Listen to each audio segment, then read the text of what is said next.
Wala tayo. Good afternoon, teachers. Magandang hapon. Good afternoon, Teacher Pao. As always, no, magandang hapon po sa ating lahat. And welcome to our usual Thursday stream. Okay? So, teachers, okay, bago tayo siguro magsimula sa araw na to, is that we'd like to greet first all our viewers, no, live viewers right now. Okay?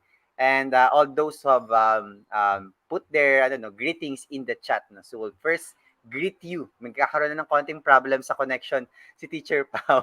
Okay. But the teachers will definitely be joined by Teacher Pao for today. Okay. So good afternoon to Teacher Jeffrey Beltran. Okay, nakakawala ng stress tuwing Webes. Salamat KTS. No, stress reliever. So that our speaker will be able to translate that. It's a stress reliever for many teachers. Okay. Got Teacher Glenda Aloran, Teacher Joseph Odelon Hermitanya, Teacher Jobert, okay, Teacher RM Ana Lizelle, okay, Teacher Marvin Francisco, Teacher Carol Sombria, Teacher Roxanne Altea Fernandez, Teacher Amaro Bartolata Jr., Teacher Patricia Ebon Katungal, Teacher Tony Onairos, okay, Teacher Lamberto Pilatan, Teacher Andy Padernelia, Teacher Mary Grace Castillo, okay, si Franco Adon po, lagi din po nandito yan, hindi po nawawala yan, okay. Avid fan po talaga ng ng KTS yan. Teacher May Baisa Versosa, Teacher Angela Arellano, Teacher Jeneline Carvalho, Teacher Regina Rose Regidor, Teacher Sandata Villarreal, Teacher Ces, Teacher Belia Lovendino, Teacher Gemma Rivera, Teacher Mark Ray Mabubay, Teacher Lawrence Franz Flotildes, Teacher Lucita de Los Angeles, Teacher Nina Cabral, and I'll stop at sana nakahabol as Teacher Paul. Anyway, Teacher ULS, Lendley Grace Pasqua, Teacher Leo Cabukgason, and of course, a very special comment in the our section teacher, Mr. Copil Edtech Coach. Good afternoon. No? Of course, our speaker for today. Okay, so for the rest teachers, magandang hapon and good afternoon. Thank you once again for joining us this afternoon in our session. And this will once again be a jam-packed session. Okay. Again, we're still on our March series. Okay, on global education. Okay, so thinking globally, acting locally ang theme natin for this for this March series, no. Pero siguro Teacher Pao, no, bago lang tayo magpatuloy is that gusto lang nating i-remind yung mga teachers natin kasi nakaisang bansa na tayo, no. Nakapunta na tayo ng Indonesia. And then nagkaroon na rin tayo ng session on contextualizing global trends, okay? We would like to remind our teachers that precisely why we have a session on contextualizing global trends is that this should not be a time for us to be disheartened because talagang makakarinig tayo ng mga innovations, trends, no? At mga best practices na, paano natin gagawin sa Pilipinas yan? Medyo kulang pa tayo sa ganitong resources, sa ganitong infrastructure. Teachers, we are bringing you all of these ideas from different countries so that we have a better foundation, okay? So that we are better informed about what could be done and what are the possibilities in education, okay? Which other countries are doing. Pero again, no, siguro, ang gandang take-off nung first session natin on Indonesia because Indonesia is a much closer context to ours, no? Although, okay, as we have seen, no, even with a very close context, they are progressing well and progressing very strongly in education post-pandemic na rin, okay? So yan ang gusto nating remind ng mga teachers natin. We will not copy and paste global trends, no, innovations or best practices, okay? But there's really nothing wrong about learning from other countries. Especially right now, our speaker now will be talking, no, from the perspective of European countries, no. Ang laki nito, medyo pinahirapan natin, no. It's a challenge for our speaker teacher Pao because it's not a country, it's an entire continent that he will be representing. So Teacher Pao, any insights or what are your expectations or thoughts in our session for today? Yeah, actually, I do agree, no, in terms of, I know, siguro sa session natin ngayong March, siguro if we will look at the chat, or we look at our feelings, mapapasana all ka di ba? Kasi you will see the different practices from different countries, especially those that are working for them, no, na ina-aspire naman natin yun. Pwede naman talaga yun, no? But of course, we have to localize it. We have to look into our own scenario, our even nga Manila na lang, Manila and the other provinces, 'di ba? Iba ang setup, 'di ba? But may nagwo-work naman sa provinces, may nagwo-work dito sa urban region, parang ganon. So, we will it this is the time now where we think critically, no? Parang ano lang 'yan, nag-design ka ng mga tools, 'di ba? Ang dami nating mga tools. Na-invite kayo ni Sir Franco sa dami ng webinar dito. Gusto mo lahat gamitin pero hindi pwede. Titignan mo kung anong mag-fit sa iyo. So that's the same theme that we have, no, here in our March series, where we travel from places to places. Hindi man tayo makalabas pa. Although si Sir Franco nagsisimula na maglibot ng Pilipinas yan. Nagsisimula na siya maglibot, di ba? But this is a very nice opportunity to actually maybe benchmark, as we can say. Pero syempre, i-apply mo pa rin kung whatever is applicable in your situation, in your scenario. So, Yun, Sir. teachers again, don't get frustrated, no? Let's be more inspired, okay? Ito yung pagkakataon, Teacher Pau, that the question, open-minded ka ba, is not scary, okay? It not scare you because this will actually really open your mind, no, to the possibilities in education. So I hope that you're open-minded teachers and that we all embrace, no, the possible things, no, that our speaker, okay, will be sharing with us for today. And of course, no, I'd like to invite our Teacher Pau, okay, to introduce our speaker for today. Ayan, Teacher Pau, nasa natin, private message natin. Our speaker for today. Teacher Pau, naka-mute ka pa yata. All right. Ayan. Okay, so it's my pleasure, of course, to welcome our speaker. He's actually not new in Kaagapay, no? Maybe you have seen him before. Yes, no? So this may be around 2, 3, 4. Okay, so our speaker today is Bogdan. He's an Edtech coach and a trainer, having worked with over 2,000 educators across all continents. He's a former science teacher, currently investing his time and effort into supporting teachers in transforming their pedagogy with the help of technology. He is also a Google for Education and ISTE certified trainer. Also, he's a big fan of self directed learning and believes technology can greatly support both teachers and learners in reaching their learning goals easier. Mga kaagapay, let us all welcome Mr. Bogdan Kapil. Hello, everybody. Hello, Bogdan. Good afternoon. Sir Bogdan. Good morning for me. Good afternoon Yes. for you. Good morning. It's around 10 a.m. in on Sir Bogdan's side. Sir Bogdan, good afternoon and welcome back to Kaagapay Teacher Support. You're not new here because you have been with us in our Ed Puzzle series, okay? And you have been a big help in building the Ed Puzzle community, okay? But this time, Sir Bogdan, you'll be sharing something else, no? And I apologize already for asking you too much for this session, representing an entire continent. But maybe Sir Bogdan, before we start, one is, can you give us like an overview of what your session will be covering for this afternoon? Sure. So first of all, thank you for inviting me back. I am so happy to be back. As you said, yeah, we did work a bit on the Edpuzzle series in the past, and that's when we've talked about Edpuzzle as a tool, how to use it, and how to implement it. Today's session, as you said, is much wider, and it's looking at, as you said, things that are happening around Europe. Now, my disclaimer is this. Keep in mind that, as you've mentioned, Europe is a continent, so there are lots of different countries that are working together. So this is sort of my view on what's happening, looking at data I've looked at, looking at teachers I've been working with in the past years and the schools I've been working with, and so on and so forth. So you've done the intro, but this is more or less the idea that we'll be covering. So we will be looking at the context and what's happening in the.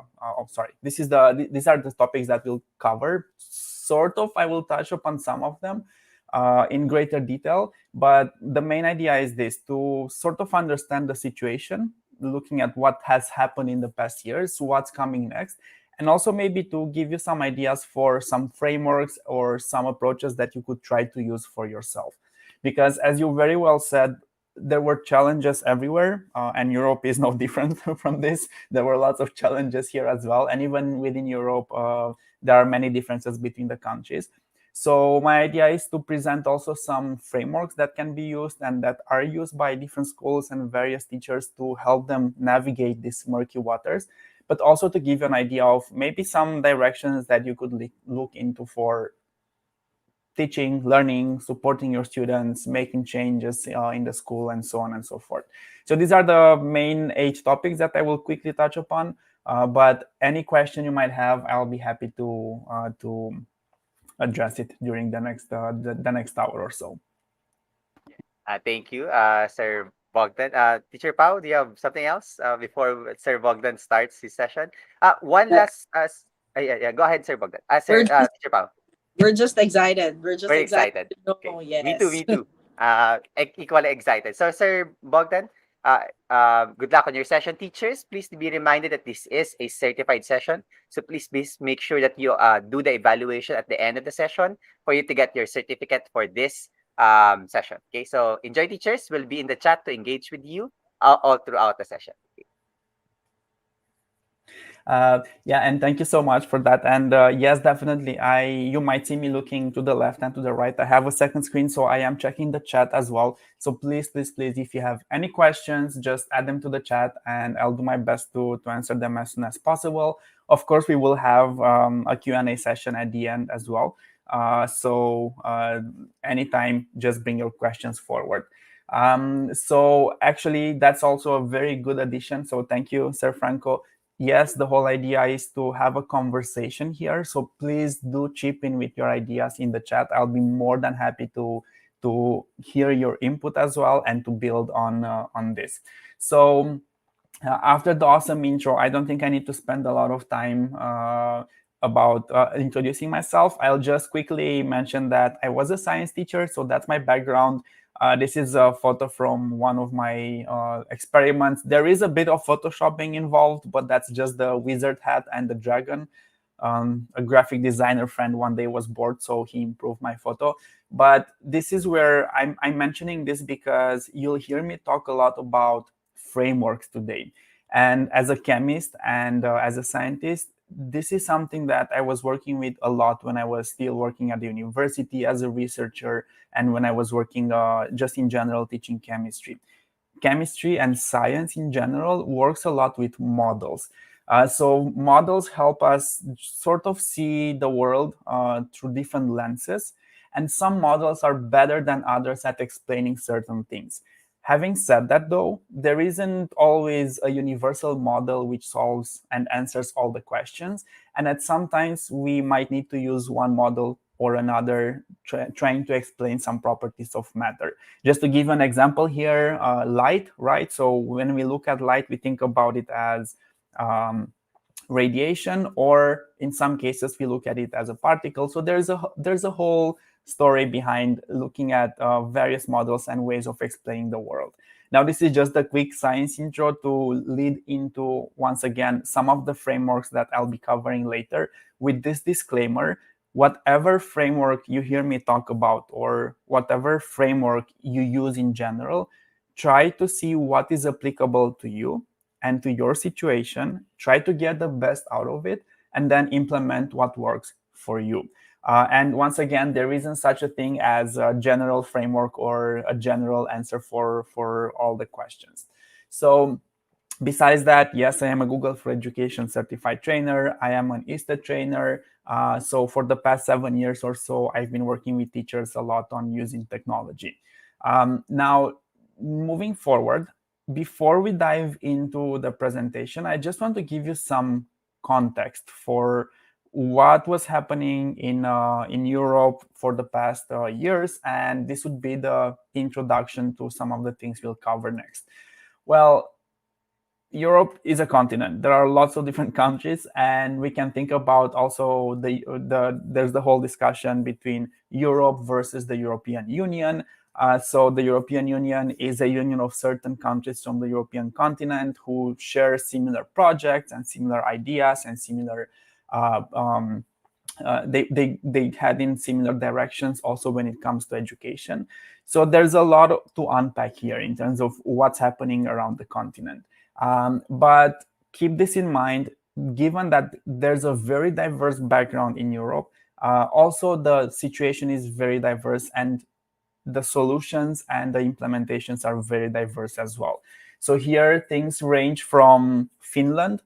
You might know that Finland is always ranking on top of the PISA scores, for example. So the PISA tests, it's one tool that's looking at how education is happening worldwide. And it's a test that's usually given to 15-year-olds. And then there's a comparison of the results, right? So Finland was constantly sort of ranking on top. And that's because they do invest a lot of resources in education. Teachers in Finland are very well regarded by the whole society. They have good resources. As I said, they have good resources for professional development in terms of teaching and learning as well. Their education for teachers is really strong as well. And of course, we have some other countries which don't perform so well in the PISA test, right? So I am originally from Romania. But even though I am from Romania, I am now based in Prague in the Czech Republic. And as I said, I've been working with teachers from all over the world, mainly Europe, but all over the world. So I'm trying to bring context and insights from my practice, but I'm also trying to bring some context for what's actually happening out there in terms of numbers, right? So of course, when it comes to COVID, we all know that there was a big impact and lots of things changed.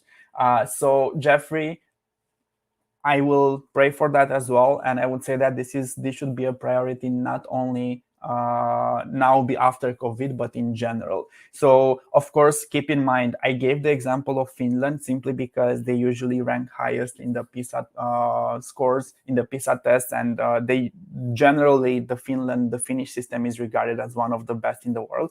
That's not the same across Europe. So I just want to clarify that. That's sort of the best example out there, but it's not the same everywhere across Europe, right? So they might have lots of money invested into their educational systems. Some other countries, and I'll give you the example of Romania, which is my home country. There's so much that needs to be improved, and there's so much or so many areas where things are actually falling behind.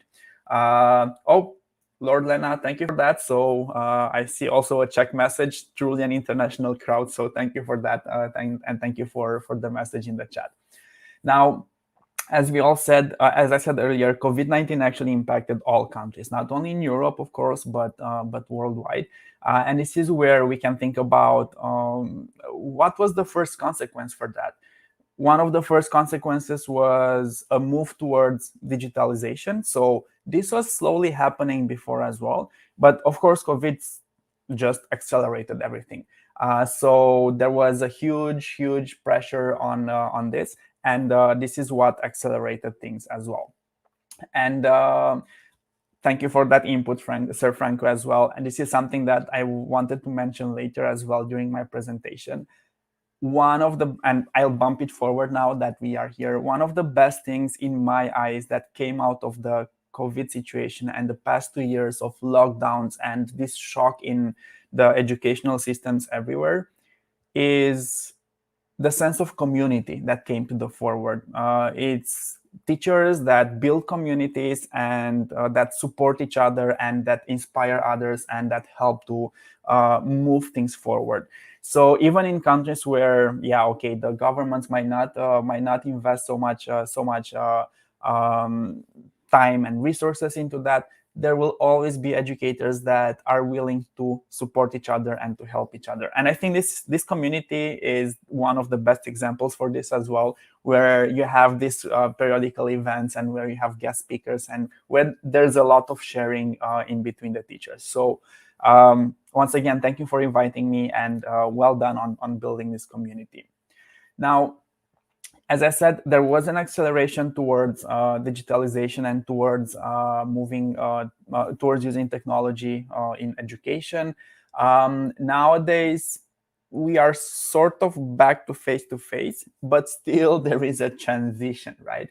So nowadays, most countries are starting to lose the restrictions or to ease them, and most students are back in school. There is still quite a lot of hybrid learning or blended learning happening. So just keep that in mind. It's not only in person right now. But as a general trend, edtech or educational technology, this is on the rise. And I just want to clarify what I understand by edtech, or what we could include in the idea of edtech. Basically, educational technologies, we can think about hardware, we can think about software, we can think about digital products, we can even think about television and radio content. So this might sound weird, like we would say, hey, what's the story with television in the context of educational technologies? Well, especially in the past 2 years, when many schools were sort of cut off from the in-person teaching, this is where in some countries, the governments had a push towards using the national television, for example, or radio stations for broadcasting lessons. This is something, for example, that happened in Romania. So there was a big shock in Romania. Romania was not prepared for this. There were not enough resources. There was not enough hardware for schools, for students to move all of a sudden to learning online. So there were lots of different things that had to be adapted, right? But bottom line is, whenever you think about edtech, you can think about any technology or any communication technology that can be used to support the education system. Now, the way this would be used depends, once again, from country to country and from different levels. But this is the main idea. We are looking at technology using for teaching and learning, and also for self-learning. And there's also a big debate here. And this was a debate that was ongoing. So for years in a row, whenever I had trainings in schools in Europe, this was always a question. Hey, does edtech actually have an impact? Is it actually needed? And what's the story with it? And here the research is sort of mixed. In some cases, edtech can definitely be useful in certain circumstances and in certain contexts. But once again, there isn't really a consensus on what types of edtech are most worth investing in and in which contexts.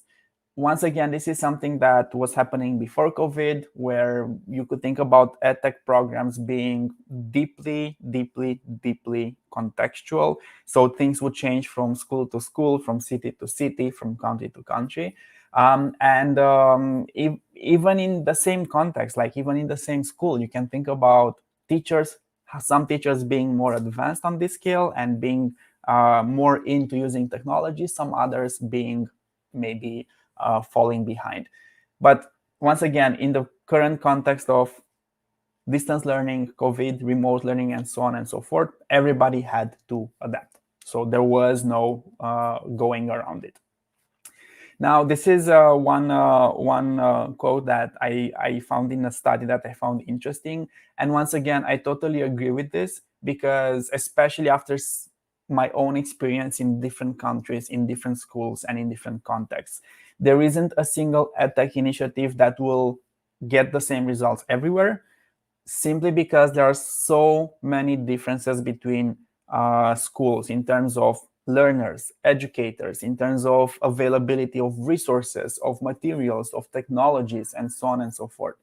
So there's quite a lot of heterogeneity here when it comes to the findings of research in terms of using edtech. And in some cases, some studies did show that, hey, using edtech had zero effects, right? But once again, when you dive deeper and you unpack those research papers and you look at the wider context, it makes sense why using edtech had zero effects, because it's not only about edtech, it's also about pedagogy, it's also about support that you get from the school, it's also about the community, and so on and so forth. So lots of different factors coming in.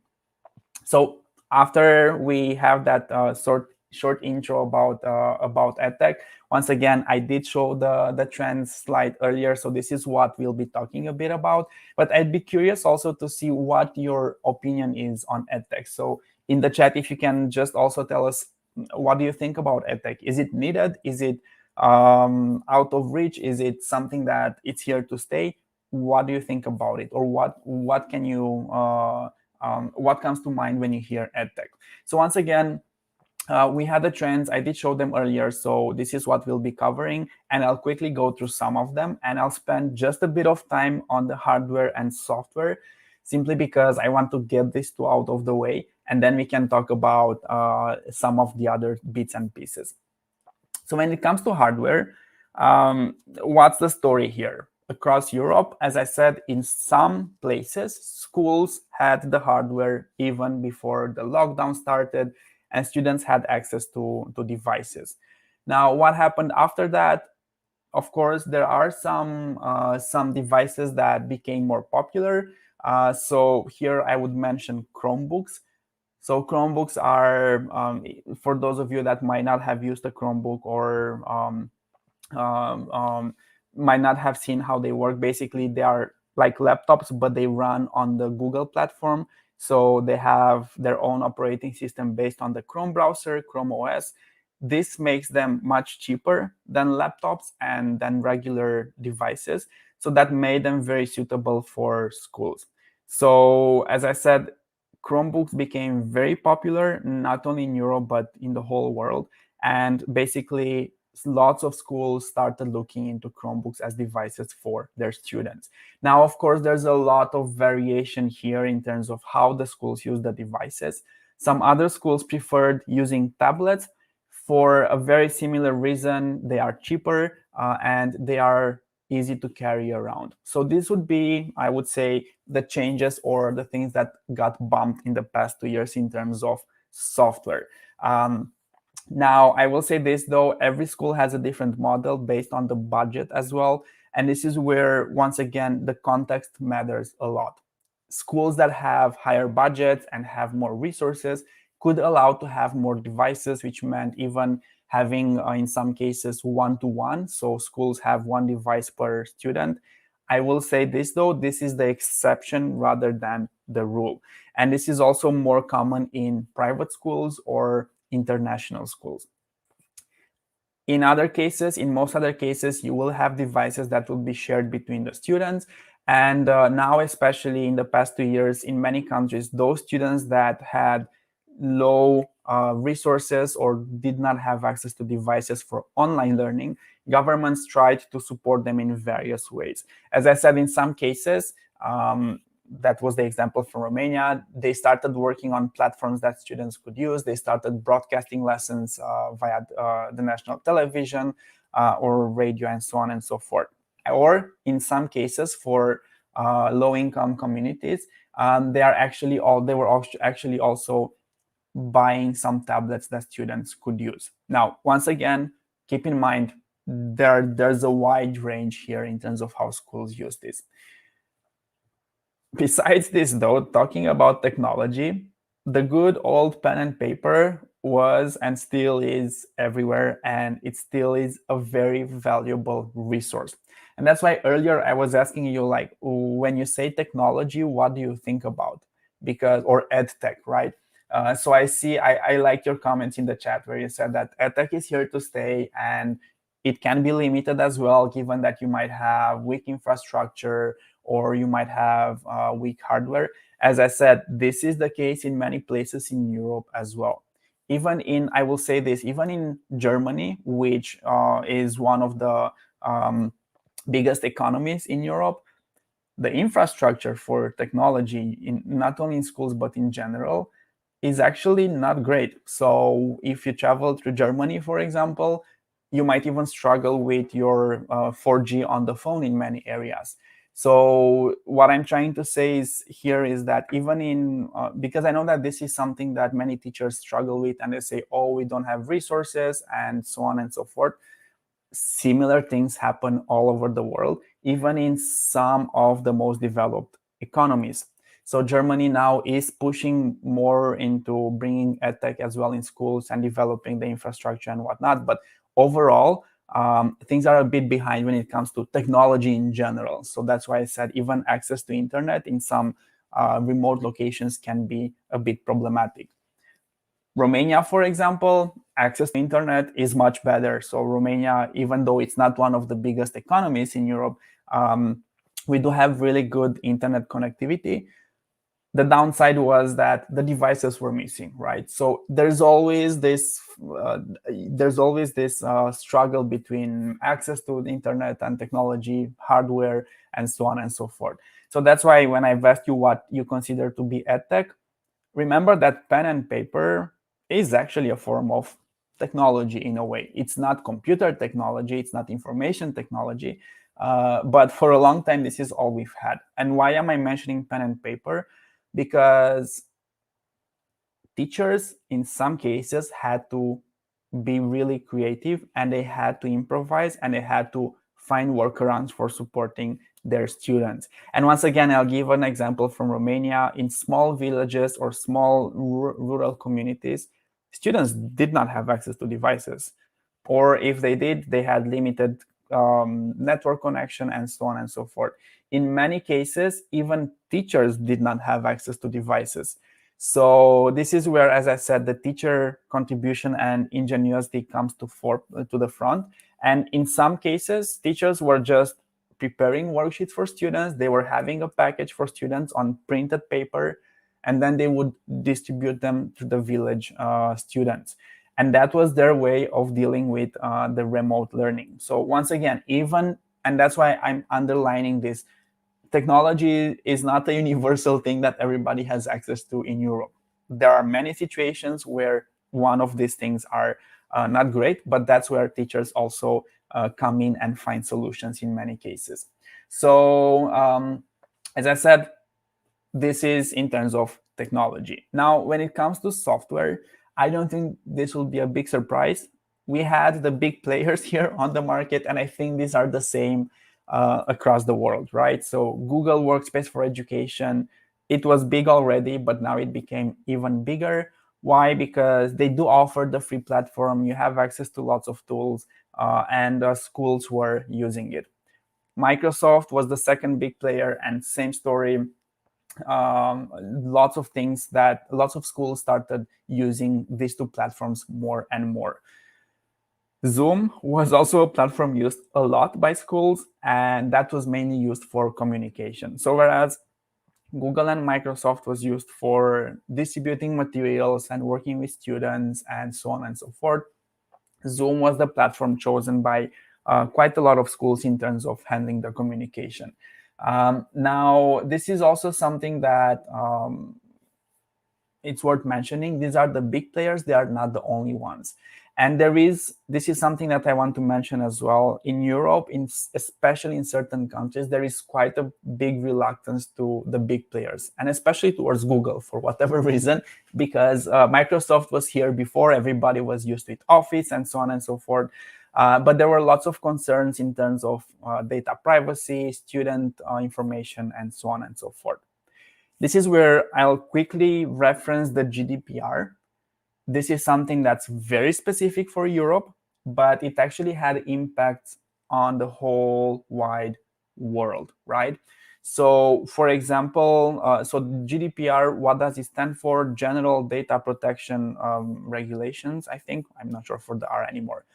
But this is a framework or a European law, basically. It's specific to the European Union, which clarifies how companies can handle data, how they can store it, what can be shared, and so on and so forth. So the GDPR had huge impacts on not only the educational sector, but in general. And it refers to every single European citizen or European Union citizen, even if they are living somewhere outside of the EU. So that's what triggered lots of changes in terms of the privacy policies and terms of use for lots of different services worldwide, not only in the European Union. So this is where, once again, looking at student data, privacy, and all of these things, these are really big topics in Europe. And that's why the bigger players have an advantage here, because they are GDPR compliant, and schools know that it's easier to just go with one of the big players and not have to worry about GDPR that much. Besides this, though, there were some custom-made platforms. So in certain countries, the governments preferred to create their own platform rather than using the big ones, or they could use their own custom platform in conjunction with some of the big ones. Also, in many cases, schools used both Google and Microsoft for this, and I'm happy to see that you'll have a whole series also about the Microsoft in April. So if you have a series on Google and you need some inputs on that, let me know. I'll be happy to talk about that. I am a Google certified trainer, so I do work with Google quite a lot. So this is when it comes to the big players. Now, besides the big players, of course, there's lots of apps and tools that started to be used more and more. And I'll just mention several of them. Of course, these are not the only ones. There's loads and loads of tools. So Edpuzzle, you might have seen me talking about Edpuzzle in the previous sessions. Mode, which allows you to add voice comments and record messages for your students. Kahoot, quizzes, formative for all kinds of assessments. So lots of different options.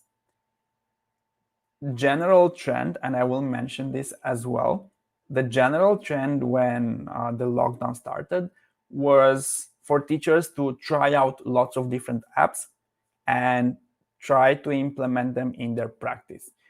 Another general trend was that the software companies, and that includes Google, for example, gave access to more resources in the free version of those tools. So lots of examples here. Screencastify, for example, a screen recording tool, allowed teachers everywhere to record the videos without any limit. Google allowed also to allow teachers to record their meets and their online meetings. Lots of different platforms offered extended trials or offered more of their features for free. Why was this happening? Well, from a marketing perspective, you draw the customers in, you try to hook them, and then, of course, later on, you'll make them an offer. This is a general business model. Now, what happened next is, and this is where we'll talk a bit later about this, schools now are trying to see what platforms are the ones that are needed and which platforms they will stick to, or which tools. So there's a lot of variation here as well. So this is just a general overview for the software and hardware. Now, as I said, I'll move from this into some other hot topics, and I want to touch upon some of them. But as I said, we'll focus a lot on various frameworks to help us navigate these waters later as well. So the digital citizenship. This is a big, big, big topic. And I would like to see what your stance is on digital citizenship. So when you hear digital citizenship, what are you thinking of? What does it mean for you? Have you approached this subject with your students? Or is it something that you're just thinking of, hey, digital citizenship is a general term, it's out there. What's your stance on this? And I will mention digital citizenship as a separate big topic because this is something that's underwent tremendous changes in the past 2-3 years, I would say. I like how you've put it in 2 words only, or 1 word actually, Ray. Thank you. A pledge. Yes, that could be one way of looking at digital citizenship. Basically, when we think about, or when I think about digital citizenship, I think a lot about being a good citizen in the virtual space, in the online world. So everything that comes out from this, I could put it under the big digital citizenship umbrella.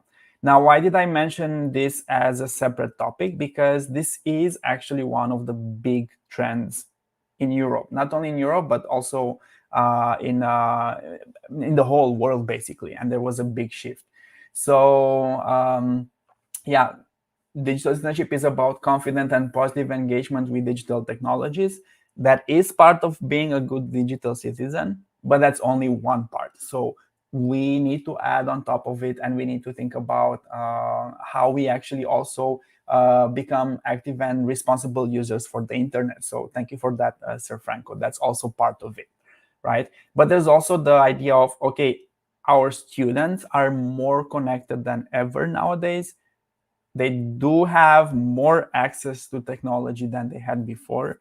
They find it much easier to organize and connect with others. So this is where we need to be aware of this. Now, the big shift here was from one-off events, which meant that before, schools had maybe 1 day per year, or they had one lesson or two lessons when they were talking about digital citizenship and things like this. And those were one-off events. So it was more like an isolated happening in the school, and there was usually not much interest in it. And it was more like, okay, let's tick that box. We've talked about digital citizenship. We've done it. Let's move on. The shift now, because teachers and schools realized that, oops, we have a huge problem.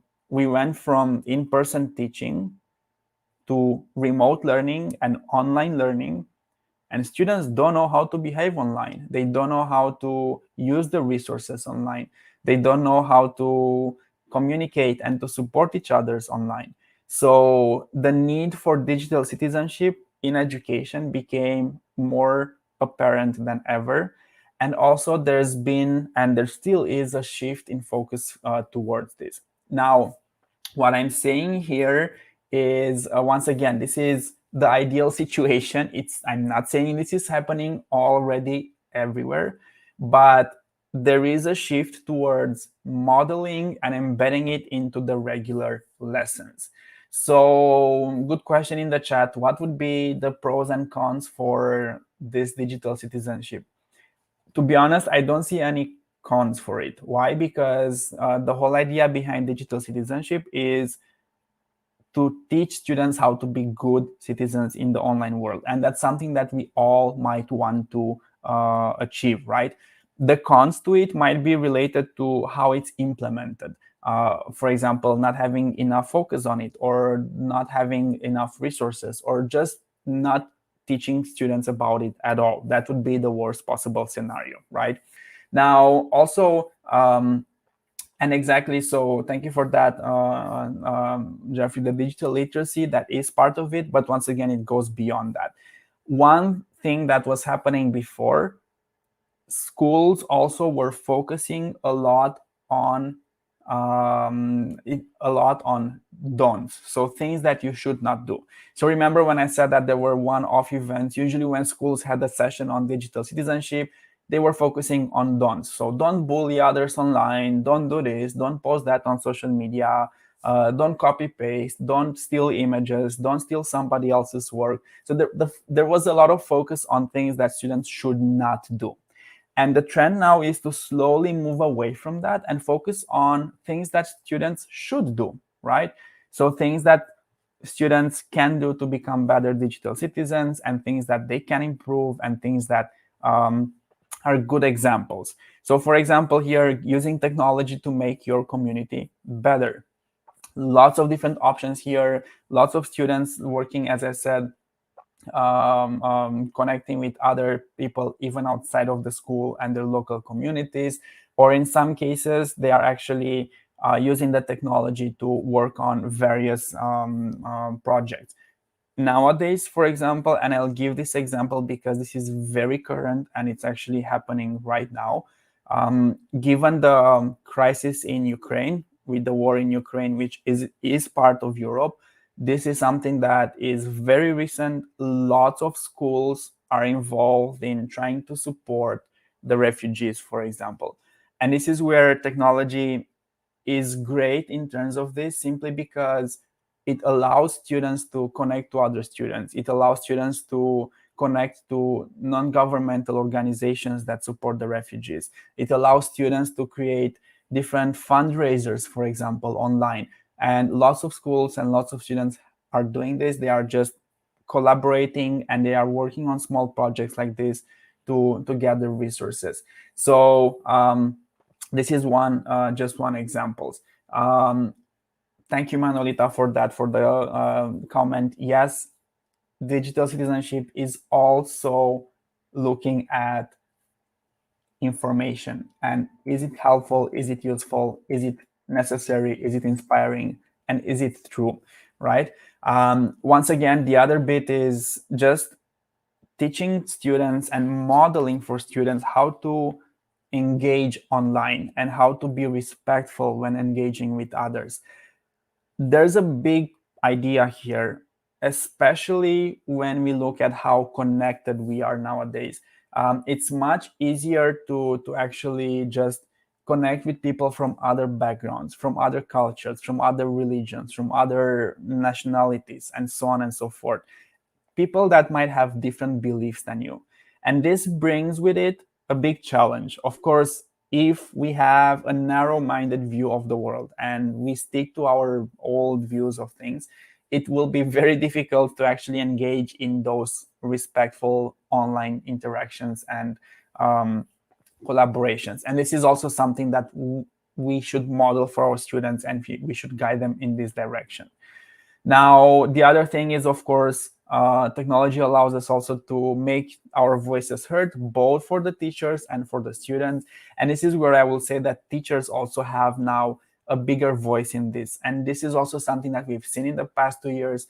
Teacher became more vocal on social media, trying to help in many cases, but also signaling some of the problems and coming up with solutions. So this is something that it's good to model for our students as well. And as we had a comment earlier about misinformation, Lord Lena mentioned that, and also Manolita, thank you for that contribution once again. Yes, this is a big issue, and it's becoming bigger and bigger and bigger. Just looking at checking the validity of online sources of information, helping students navigate these murky waters. Once again, I will go back to the current situation in Europe, where there is a war happening in Ukraine.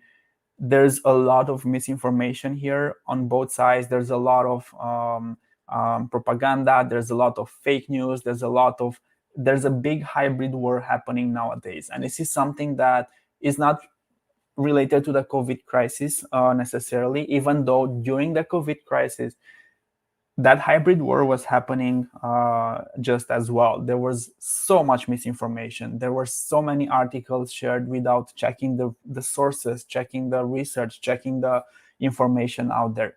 And this is something that social media sort of accelerated. But the core root for this is, why do people feel the need to share things without checking the validity, checking the sources, and so on and so forth? So this is where there's a big shift also towards this bit in school, teaching students and modeling for students how to identify proper sources, how to critically think about whatever they see online. Now, once again, this is not to say that you should only share the official information. By no means am I saying that. As a teacher and as an educator and as a trainer, my main goal is to equip my students and the teachers in my training for this skill, how to analyze the sources and how to check the validity of a certain sort. So yes, thank you for that confirmation bias. Indeed, that's a big issue. And we need to equip our students with the skills to actually help them go over that confirmation bias. And yes, that can also lead to lots of other worse scenarios that you've mentioned there. So this is one big trend, and this is the first one that I want to mention. Now, if you want resources for digital citizenship, I will not insist on this one so much, but the Common Sense Media, it's not an European-based thing. It's used worldwide. It's a US service, but it does provide lots of resources for digital citizenship, which cover things like intellectual property, finding sources, showing the and giving credit. It covers things like bullying online and just be positive behavior online. It covers things like checking the validity of sources and doing research and so on and so forth. So this is something that I would encourage you to have a look at if you want resources here and if you want to add this. So of course, this is just an example. So I've put the link in the private chat. But even if you do search for Common Sense Media, this should be easy to figure out and to find the resource. Now, given that this is something that was becoming a bigger issue, the next trend I want to talk a bit about is teacher training. And this is where I want to, rather than talking about trends straight away, I will want to actually look at some data and some facts. So exactly, really good comment before we move here. Like, many people enjoy conspiracy theories so much. There's lots of reasons behind it. And even if you do enjoy conspiracy theories, I'm not saying that you should not read about them. What I'm saying is double check things. Look for the source, look where the image is coming from, check what happened. Don't just believe something that's on the internet simply because it's on the internet, because then it's very easy to be misled. So moving into teacher training and looking at what's happening in Europe in terms of the teacher training. And once again, these are just some facts and figures that I want to use as a starting point for the conversation. So public expenditure in the EU member states was sort of steady. And once again, when I say the EU member states, I mean the European Union member states. So these are 27 countries from Europe. As I said, this doesn't cover the whole European continent. These numbers, it's mainly focused on the European Union right now. This is where I have the data from. So starting with 2019, this is where this is the figure I've mentioned here. On average, around 4.7% of the GDP was dedicated to education. But once again, I want to stress this, and I cannot stress this enough. This is the average. So some countries use a lot. So, for example, 3.1% in GDP of the GDP of the gross domestic product in Ireland. That was the lower one on the lower end, to over 6% in Estonia, Belgium, Denmark, Sweden. These are some examples where more money or more resources were invested into education and, of course, training and so on and so forth. And this is where you can also look at how this is broken down percentage-wise. But what I want to touch upon here is the shift towards more teacher training. And this is where things went really well in some cases, because teachers were already prepared and they knew how to use the technology, and they were ready to just move to the online space or online learning. And in some other cases, teacher had no training for this before the whole crisis started. So they had to sort of make up, and they had to improvise, and they had to find their way. And in many cases, that meant they struggled a lot. And in many cases, that also meant that their students didn't have the best education out there because of that. So there is a bigger focus now on training for the teachers. As I said, there is a big focus on also changing the focus for those training sessions. And once again, I'll give the example of 2 examples here. Romania, I just had some sessions in the past weeks where I was working with volunteer teachers. So now you'll also see that lots of teachers are actually actively looking to get that information, and they connect, and they do this in their own free time because they want to learn from other educators. So once again, another thank you for all of you for being here, because you're also falling in this category of teachers that want to improve and they are hungry to get those ideas. Besides that, though, there were lots of training sessions organized by governments, as I said, for the whole teacher body, where you could look at different platforms, online materials, resources, and so on and so forth. I'll also mention international schools here. Why? And I will mention them as sort of a bubble in this whole educational system. So, oh, that's a good. Actually, that's a good figure. So, thank you, Sir Franco, for sharing that. So, as you see, the Philippines spent 3.2% of the GDP for education in 2019. So that's actually comparable with Ireland, for example, and I think that's comparable to Romania as well. I don't have the exact figure now for Romania, but it's around that number. Now, as I said, I will mention international schools in a slightly different perspective. Why? Because even though there are so many differences between the European countries, the international schools have several things in common. They use similar curriculum, so that's why they are called international schools, because wherever you would be in the world, you could move from one international school to another and just sort of adapt and carry on, right? They also have more resources, which means that they are investing usually more into their teachers' training and development. And they are usually the sort of the forefront runners. They adapt to things faster. They try and implement things earlier. And actually, this is why slowly what you see happening in international schools will eventually also trickle down into the public schools and the public sector. I will also say here that in Asia, international schools, I would say they are much further ahead compared to European schools as well. So in many Asian countries where you have international schools, they are really investing a lot in teacher training and bringing everything to the forefront.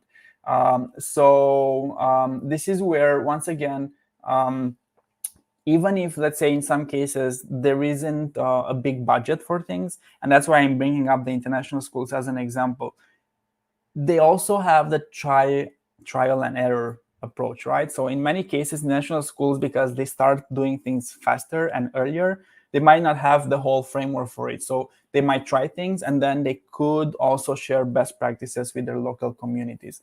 So this is something that I mentioned. Even within the international schools world, some have more resources than others, and even here, lots of them did struggle with hardware resources and software, so they had to improvise.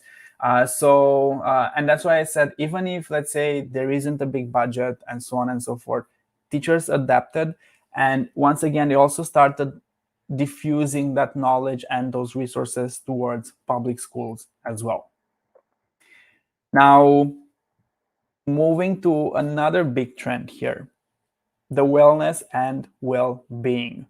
So this was maybe one of the newest trends that came out of the past 2 years and everything that happened. And I will speed things up here a bit because I want to focus on the frameworks more. So what's the whole idea with well-being? This is something that was maybe not even considered before in schools or not talked about it that much. But here it's actually, we need to look at the whole context and the whole community. So there is now a much bigger focus on well-being for everybody involved: students, teachers, school leadership, and also parents, so the wider community, because there was so much pressure on all the stakeholders and all the actors involved. And as I said, when I've mentioned the whole idea with the teacher training and the resources and whatnot, there was an exceptional stress test for the educational system. And I am aware of the fact that also, as you've mentioned already in the chat, especially when the resources are limited, the teachers struggle a lot. And they struggle a lot because in many cases, they have to compensate for the lack of resources by giving more of their time, by spending more time creating assignments or spending more time improvising things and improvising and finding solutions. So that's what led to a lot of issues. And that's why there's a bigger focus on well-being here as well. And indeed, having a sense of well-being actually begets more wellness habits, and it sort of turns into a cycle. So now this is a big trend. There's more focus on well-being, and there's a bigger push towards supporting all the actors involved here as well, right? So once again, this is where the well-being of both children and young adults and teachers and the whole community moved to the spotlight in the public agenda, and there's more focus on this. There's also a bigger focus on the role teachers play in students' well-being, and as I said, also in terms of how can schools and governments and policymakers support teachers in this as well, because there's a really high risk of burnout. There's a really high risk of teachers leaving the profession as well in some cases, because it was just overwhelming and lots of things changed. So this is a positive trend, I would say, the fact that there's more focus on this part. So as I said, teacher well-being is a big part as well. And there's also now moving forward. So I didn't put the moving back to the in-person learning and remote learning as a separate topic on my presentation, because I will touch upon it in different places. And this is one of the first key areas where I want to touch upon it. Now that teachers and students and schools are back to face-to-face learning, and or in some cases hybrid, there's this idea of a digital detox, or it's called in many different ways, because so much technology was used in the past 2 years. And in some cases, it was used well and with good results. In some other cases, it was a struggle. Now, many schools and many teachers feel the need to leave technology aside and to have sort of a digital detox and spend less time on the devices and focus more on other types of activities. So there is a risk of bouncing back from using technology a lot, because that's what we had to do when we were in distance learning and remote learning, to now trying to remove it as much as possible. And this is, from my perspective, a risk, because the better idea would be to find that middle ground and find the middle path where you actually can work on both of this, right? And as an Edtech coach and trainer, this is something that I strongly advocate for. It's called Edtech for a reason. Education comes before the technology. So you should always think about what's your learning goal, and then choose the pedagogical approaches, and then choose the technology, and then see where it fits into the bigger picture. So once again, this is one trend as well, which we'll have to see which direction it's going. If it will continue like this, where teachers would try to stay away from technology for a while, or there will be a shift back towards that middle ground. So I also want to mention some education policies here as examples, right? Oh, sorry. So just quickly, I'll mention some policies here. So in Estonia, for example, which is one of the smaller European countries, it is part of the European Union as well. And they actually, in their education strategy of 2021 to 2035, so it's a long-term strategy. Basically, they define this well-being focused learning environment. And this is where they define it as a combination of mental, social, physical conditions for learning that support students' self-efficacy and self-esteem. So this is something that I really like a lot with the self-esteem, because you do not want to have students that feel isolated or feel that they are not good enough simply because they didn't have access to the right technology, for example, right? And also the other thing that they focus on is the idea of developing life skills and social competencies and mental and physical health in general. So they've actually added this to their education strategy for the next 15 years, right? Which is a big thing. So they are actually monitoring the students' well-being, both actually students and teachers. Let me add to that. So they started doing that in 2018, and they are regularly monitoring this through a survey, and basically they are looking at this data, right? So every school then receives feedback on areas for improvement, and of course every year the focus of the survey might change. So last year, for example, the focus was on distance learning and self-management. But once again, this is one of the big things. They have this strategy and they've included well-being here as well. Another example here would be from Bulgaria, another country from the European Union.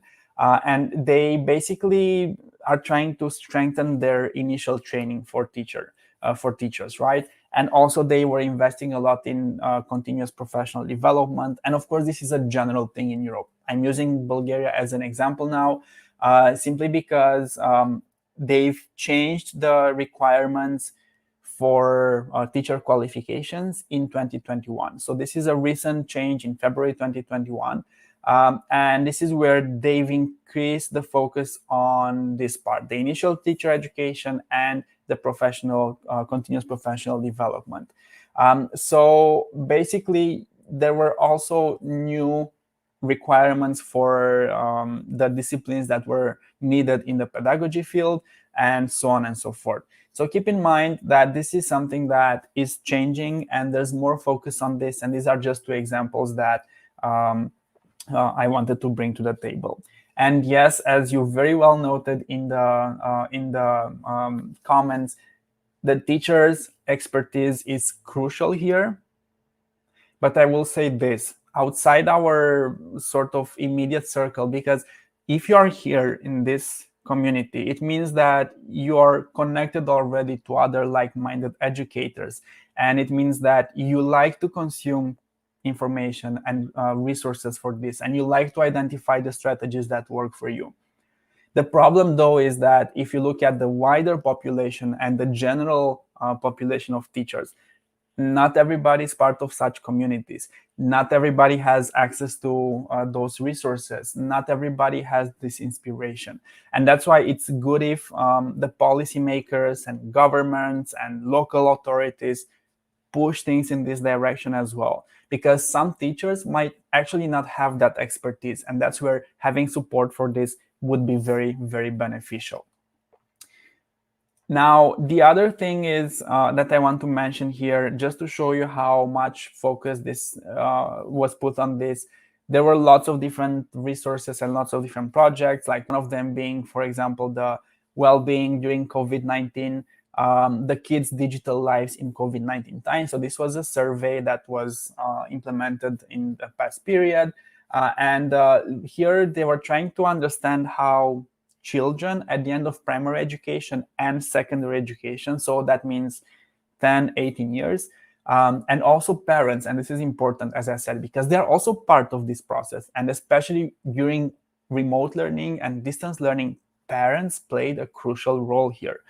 So the survey was looking at how the technologies were used and how this would change and what we can learn from this. So this involved 9 EU member states, so European Union, which was Austria, France, Germany, Ireland, Italy, Portugal, Romania, Slovenia, and Spain, plus 2 other countries which are not part of the European Union, Switzerland and Norway. Now, there were lots of interesting figures coming out of this, and I will share some resources, so you will get, after the session, I'll put everything in the slide deck with the links to the statistics and whatnot, especially if you want to dig a bit deeper. Now, I will say this though, overall, when it came to using technology, there was quite a big burden on students. And this is where, once again, I'm trying to bring these numbers to the front to help understand or to convey the message that this is a general issue everywhere. Even in countries where there are lots of resources, we still had basically a lot of students that felt helpless during the whole online learning and distance learning. And when doing activities, in these past 2 years. So, for example, Ireland, there was 28% of the students feeling this. Romania, 28%. So quite a large percentage of the students. France, Spain, 25%. Germany, 24%. So basically, between actually more than a quarter of the students felt completely helpless in this period. And then, of course, besides this quarter, there were others that had other feelings, not as accentuated as being feeling helpless, but towards that end as well. So what I'm trying to say is, once again, this was a general problem, and please be aware of the fact that this is a struggle all over the place. And the question is, how do we adapt and how do we move forward and how do we support them? Besides this, though, there were also some negative attitudes, things that increased in numbers, like bullying, online bullying, and whatnot. For the same reason, like I've mentioned earlier, many kids were not prepared to move to the online from a digital citizenship perspective, and this is actually shown by the results from these surveys. So it's good that now there's a bigger focus towards digital citizenship as well. Now, the other thing that was interesting in terms of the results of this survey is basically how much time students spent per day on digital technologies for school activities only. And on average, this was about 3.5 hours. So the question is, what impact did that have on the whole teaching and learning process? Because you went down from 6, 7, 8 hours that you had during a regular school day to 3.5 hours that were spent on digital technologies. The question, though, is how did you spend the rest of the time, right? And where did this change? Now, the question is, once again, this is somewhat expected, given that this is an average and given that you have different limitations and different access to internet and to devices and so on and so forth. And this is something that students actually also admitted. And they said, hey, well, you know what? I feel like I'm spending too much time on the internet or using digital devices compared to what was happening before the lockdown. So even students got to a point where they realized something is not quite right? And this is something that, of course, students were always on their devices, but now they start to realize that too much is too much. And yes, definitely there is an idea of finding that delicate balance, right? Now, I will also mention this as the last bit before we move on. The idea of the fact that it is actually worrying that a large proportion of students has tried to reduce the time they spend on digital devices. So this is also something that we need to be aware of. Basically, this was a high percentage in Portugal, for example, 45%, Romania, 43%, Ireland, 43%. And basically, these are also, if you remember what I've mentioned earlier, these are also the countries where students spend more time also for online for the teaching and learning bit. So it's good that we are acknowledging the fact that we have a problem, and the trend now is to also, as I said, slightly move away from using technology every single lesson, every single hour, but also trying to find that balance that we were talking about earlier. And we'll then dive into the equitable access as a follow-up from what we've talked about in terms of the well-being and the resources results from this study. The build-up or the lead-up would be to equitable access. Another big issue that came out of that study, and others as well, is the wide gap in when it comes to technology access, resources, and whatnot. And this is where we can think about equitable access as a big trend moving forward, where schools and teachers and communities and policymakers are trying to basically see how students with low socioeconomic status, as I said, that might not have access to resources, how are they actually using technology, what access do they have to it, and what can we do to support them. So one thing that's important here to mention, and this is maybe the one of the complicated aspects here. Simply increasing access to computing technology and devices and so on and so forth will not necessarily improve learning outcomes. So I will repeat what I said earlier.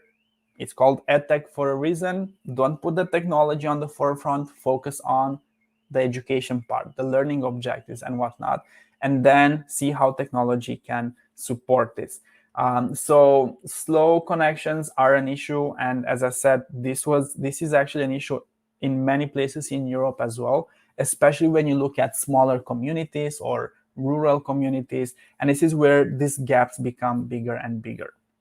Now, as a possible solution for this and as a possible framework for finding, in some cases, solutions, I'll quickly mention the Universal Design for Learning framework. So this is something that schools are starting to look into. It's not the only one, of course, but it's something that schools are starting to look into and teachers are starting to look into in terms of how can you design learning for all learners, regardless of their background, regardless of their limitations, and so on and so forth. So the basic idea behind the UDL is that today's classrooms are very diverse. You have lots of differences between the students, and this is where the UDL framework actually was designed to remove some of these roadblocks and to maximize learning and to support students. So Universal stands for something that could be used and understood by every student in the classroom. Learning, of course, we focus on the learning, and the structure of UDL was built on 3 different areas, which are based on neuroscience, and it's looking at how the brain works and how it's learning and the different neural networks in the brain, right? So the recognition network, this would be connected in the UDL model with the what of learning. What are you actually learning? The skills and strategies, this would be connected to how do you actually learn and how do you maximize and improve that process. And caring and prioritizing, that's the why of the learning and why are we doing this, and this is something that's important for our students. So this is the middle part, and then of course we bring in the design, which is the part that brings in flexibility, the part where we try to accommodate all kinds of users. And once again, this goes beyond access. And this is why what I want to stress again, access to technology is great and it's a big step forward. And yes, indeed, infrastructure must be seriously addressed. So that would be sort of the foundation. But what comes after that? Even if you do have the infrastructure in place, you need to go one step deeper and you need to think about how you redesign the lessons, how you redesign instruction, how do you redesign assessments, so you go beyond just access and beyond having access to that technology. So so if that's a whole topic, we could have a whole webinar on the UDL. So that's a big framework that can be used, and definitely that would be an interesting topic to look at. And here I'm just giving you a quick breakdown. So it can be used for looking at goals, at methods, materials, and assessments. And these are the three core principles that the UDL framework is built upon. So you identify the goal, as I said, then you identify the barriers, and then you try to eliminate them. So these are the 3 basic principles. So looking at how you can engage students, so you provide multiple means of engagement. And once again, this is where we connect this with those networks of the brain. This is the why of the learning. So this is how you engage students and you draw them in the learning process. You have the multiple means of representation, where you can think about how you present information and what's the content, and that helps students understand that better. And then, of course, there's the action and expression, where you actually allow students to show mastery and to present their work in various different ways. And also you help them structure their own learning strategies. So especially engagement could have been a big issue during the online learning. And especially, I will mention this, especially in those countries or cultures where the camera, being on camera, is not the main thing or is not very popular. So even in Europe, as I said, in certain countries or certain areas, you would not have students on the camera, which is a big thing for an educator because you get so much input from having them on camera and seeing their faces, seeing their expressions and whatnot. So this brought lots of different other challenges for educators. And this is where we had to improvise to find other ways of drawing students in with collaborative activities and so on and so forth. So um, so good question in the chat. Is it similar with differentiated learning or it's more than differentiation? UDL is actually huge. So it's a huge framework that you can, it does look also at the differentiation part where you give students agency and they can choose from things that they want to work on. But it goes beyond that. It also looks at how you present materials for them.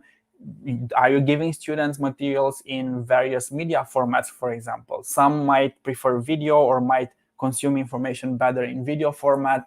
Some others might prefer audio and so on and so forth. The same story for when you allow them to show what they've learned. How do you do that? Do you just give them a test?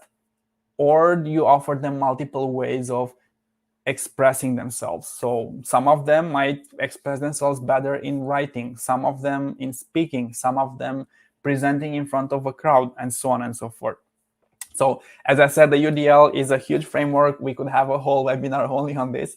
I did have UDL sessions as well, so that's something that I could talk about for quite a long time. But I wanted to bring it forward also in terms of the, remember we started from the idea of equitable access. One of the big things in UDL is also including all of your students in those activities. Even those that might struggle with lots of issues in terms of how they consume content, that's where UDL comes into play. And this would be one step moving forward on how we could actually use it. So hopefully soon you'll have the webinar for UDL as well, and you'll get more insights into this. Now, I'm also being mindful of the time, so I'll speed things up a bit because, yeah, I thought we'll be going quickly. But thank you so much for the interventions and for the comments. That helps a lot, and I'm happy to see that you have so many good ideas to bring forward as well. Now, this is also a big thing, scale and sustainability. And I think this is also one of your pain points as well, because I've seen this and I am aware of this. It's not only in Philippines, as I said, even in Europe, in many countries, there's a big issue with scale and sustainability, meaning that they would be important for any sort of ICT implementation, but they depend on many different things. Like they depend on governments, for example, for infrastructure support and policies. They depend on public and private investments in Edtech. So here, for example, I've mentioned some companies were offering trials or free access to their platforms for the past 2 years. That would be an example of an Edtech company just sort of indirectly investing some of the resources in the teaching community. Then you have to think about how do you evaluate these things? How do you communicate them? And once again, when it comes to the evaluation, I'll remind you of this. There were quite a few studies that showed that even in communities where students did have access to technology, the results were not better because the other things were missing. So once again, we need to look at the big picture as well. Then there's the idea of innovation. And then, of course, there's the idea of building capacity for teachers and for schools as well. And this is one thing that I want to highlight here. And this is something that I think it's really important, once again, for us to remember that if we look at the research, we get a long list of factors that can actually have a direct impact on how technology is used in schools. But the most common issue with many of these research papers and activities is that these factors are usually examined in isolation from each other or from the system. And then it's very difficult to decide what's more important. Is the device more important? Is the training more important? Is the government policy more important? So this is one of the challenges that we have when we look at this. So that's why I want to move now from talking about scale and sustainability, move from these big, generic, lofty ideas to some frameworks that can actually help us with this. Because there are so many actors and so many things that can play together. And sometimes it's really easy for us as educators to feel helpless because we cannot influence the government policy, right? Or not directly, or it would take a long time. So I want to move a bit from this to some of the frameworks, and I want to give some examples and quickly mention some of them and quickly talk about what we can do as teachers besides what the government or somebody else is doing for that, right? So there's lots of factors, once again, that influence how technology is used, from operating environment to government policy to student engagement to teacher capacity to student capacity to data collection and whatnot. And once again, I cannot stress this enough. Just having technology, it is necessary for a successful edtech integration or intervention, but it's by no means enough, and it needs to have more input from here. So that's why I want to talk a bit about frameworks, and this is also a trend moving forward in Europe as well. So there are lots of different frameworks that are in use, but schools started to direct their efforts into using one framework or the other to actually help generate results faster. Rather than looking at every single detail and whatnot, frameworks can help us narrow things down. So here we can think about what frameworks are. They are narrowing the focus. They help schools and educators narrowing their focus on certain things that help edtech integration. Some other frameworks are actually looking at scale and sustainability and so on and so forth. I've already mentioned UDL. That can be considered the framework which can be used for equitable access and differentiation, as you've mentioned, and so on and so forth. Now, this is the thing with frameworks. Some of them, they are crucial for understanding how edtech can be used, right? There is a wide range. There are lots of different frameworks, and there isn't one framework that's all encompassing.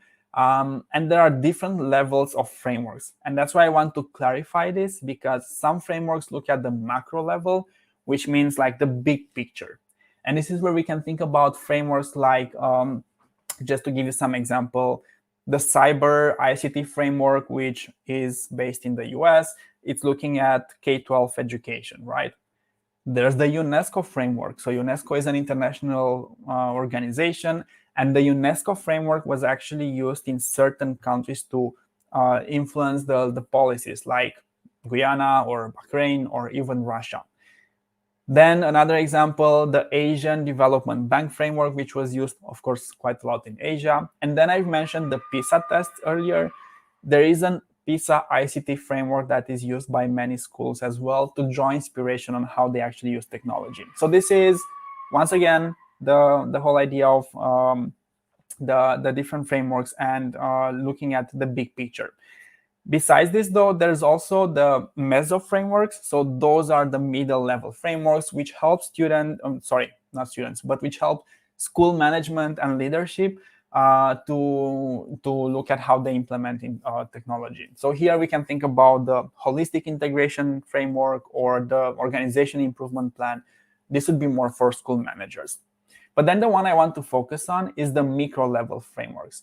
So these are the micro level frameworks which impact teachers directly and which teachers can use without any direct impact from or influence from the government or bigger frameworks, right? So here I'll mention two of them, the SAMR model and the TPAC model. So I'm not sure if you're familiar with these two models. I'll quickly mention them and tell you what they are about.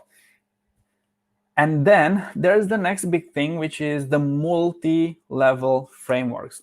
So these are the frameworks that look at multiple stakeholders, and they are trying to connect all of these levels: the policymakers, the community, the parents, the school management, the educators, and even students in some of them. So here I'll mention two of them. ISTE, so I see that May is excited about the ISTE. I'll mention quickly about the ISTE standards and how they could be used. There's also another example, the DQ Institute, which also has a framework with 24 points that can be used in schools. So the frameworks can be used as a resource to start building a deeper understanding of Edtech systems, and teachers can use and adapt some of these frameworks in their own activity. Now, I will say this though, there's a lot of criticism for some of these frameworks. Why? Remember how I started my presentation about chemistry and models? It's the same story here. Some are better suited for some things, some are not. So it depends a lot what works on your context, and choose and adapt the things that work for you. But nevertheless, they are a valuable starting point. And I'll quickly go through some of them and give you some examples. I'll start with the summer model. I'm not sure if you've had any sessions on the summer model or if you're familiar with the summer model.